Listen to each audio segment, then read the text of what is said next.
This video demonstrates the quantification methods of amide proton transfer magnetic resonance imaging for ischemic stroke diagnosis. The aim of ischemic stroke therapy is to salvage tissue that is at risk of infarction, but can still be saved through recanalization strategies. This salvageable tissue is known as the ischemic penumbra and is different from the irreversible ischemic core. The recanalization therapy is done using recombinant tissue plasminogen activator (RTPA) to dissolve the clot and restore blood flow. There are two main limitations with RTPA. Firstly, it has a very limited therapeutic window, approximately 4.5 hours from symptom onset. And more crucially, it carries the risk of hemorrhage. Because of this, it is essential to accurately and quickly identify the ischemic penumbra in order to assess the risks of administering the treatment. During ischemic stroke, the cerebral tissue undergoes anaerobic metabolism, and ultimately tissue acidification, which leads to a decrease in the intracellular pH. This suggests that tissue acidosis is one of the earliest signs that a tissue is at risk but may be potentially salvageable. Amide proton transfer, or APT, is an MRI technique that generates images by analyzing the chemical exchange saturation transfer, or SAST effect, between amide and water.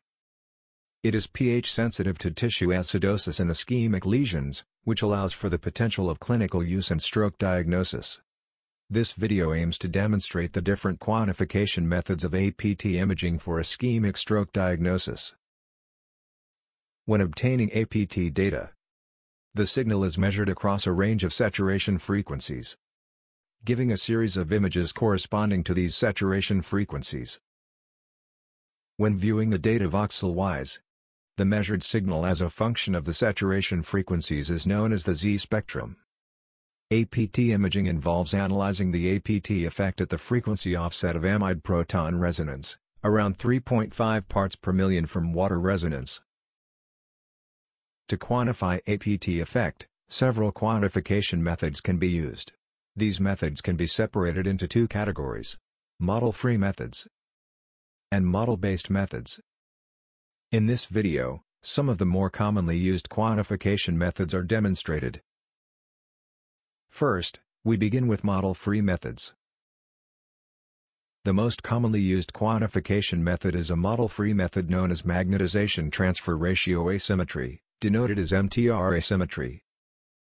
The calculation is done by taking the difference between the signal at the opposite frequency offset -3.5 parts per million as a reference, and the signal at the amide proton resonance at 3.5 parts per million, normalized by the unsaturated signal, for every voxel.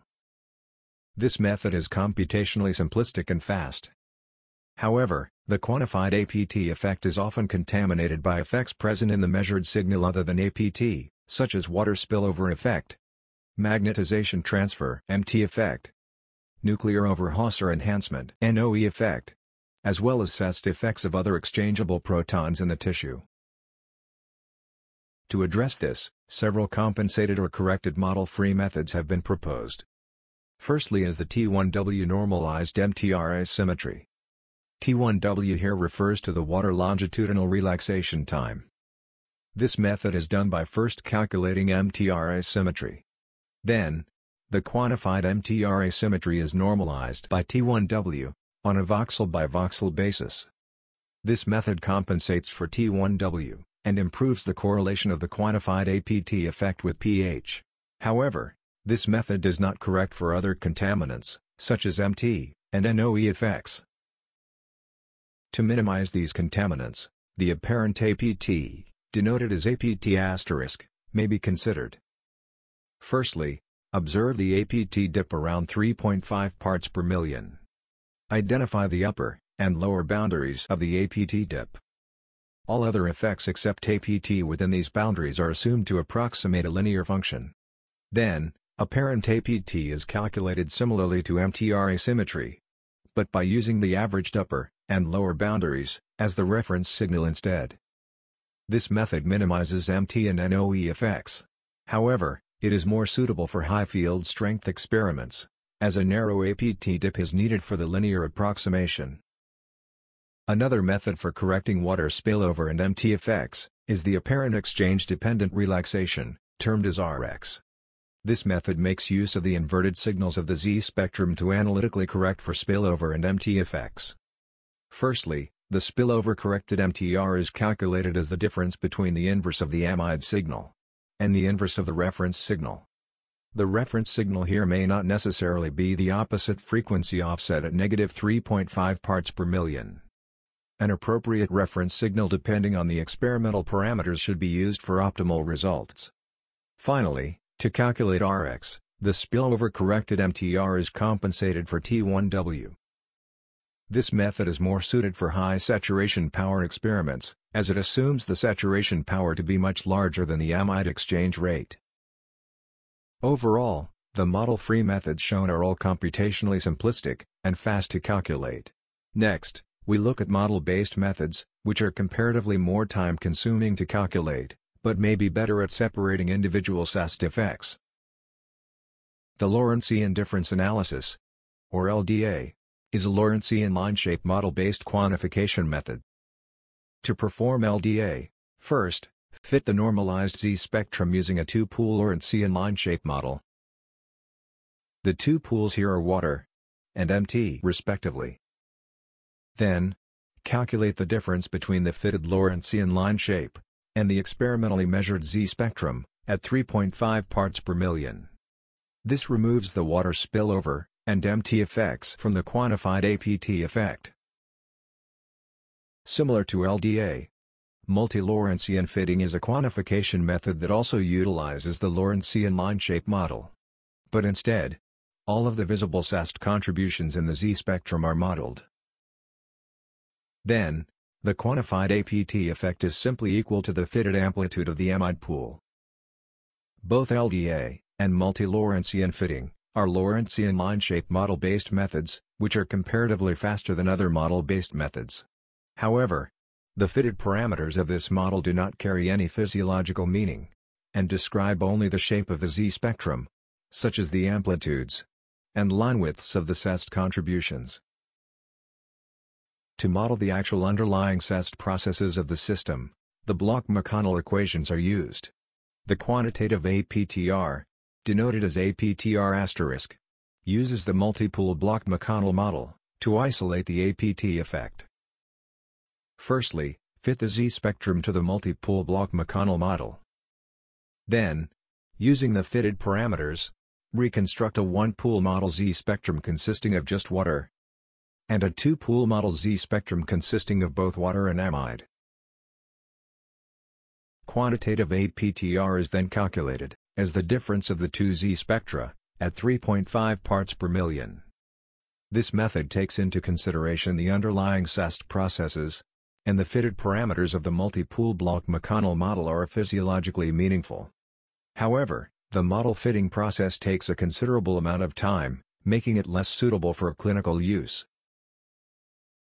In the next section, we will look at some representative results of APT MRI and ischemic stroke imaging, using some of the previously demonstrated quantification methods. This figure shows the MR images of a middle cerebral artery occlusion ischemic stroke model, in a male Sprague-Dawley rat. The images were acquired using a 9.4 Tesla field strength scanner. The first three images are the conventional MR images, that is the T1W and T2W weighted images, as well as the diffusion weighted image.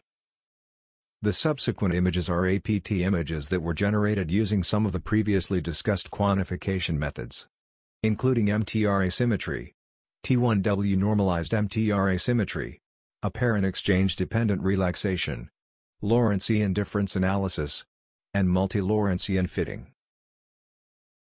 It can be observed that the APT images were able to distinguish between the normal-appearing tissue and the ischemic lesion. In general, the APT signals within the ischemic tissue were hypointense compared to normal-appearing tissue, as indicated by the white arrows in each of the APT images. Since APT signal is correlated with pH, the reduced signal in the ischemic tissue indicated a reduction in intracellular pH, owing to tissue acidosis. To summarize, this video demonstrated some of the more commonly used APT quantification methods. For more alternatives and their respective advantages and limitations, please refer to the manuscript. Currently, there is no standardized method for quantifying APT effect for ischemic stroke imaging. When choosing a suitable quantification method, it is important to consider the advantages and limitations of each method, in terms of its feasibility and accuracy for clinical use. In order to translate APT imaging for acute stroke clinical application, one of the most important factors to consider is the processing time of the quantification method. As any delay in the RTPA administration rapidly decreases the effectiveness of the thrombolytic therapy. Because of this, it would appear that the corrected model-free methods may have the upper hand, due to their simplicity and thus speed, as this disease is a race against time. However, it is also important to consider the experimental parameters used, as certain model-free methods relied on assumptions that require experimental parameters which may deem not suitable in clinical settings, such as high field strengths and high saturation powers. In terms of accuracy, all the quantification methods were all capable of distinguishing the ischemic regions from normal tissue. However, there is no conclusive result in the current literature as to which quantification method is the most accurate in its description and correlation with the physiology. In this regard, a larger-scale multi-imaging modality and multi-time point study is needed for future investigations.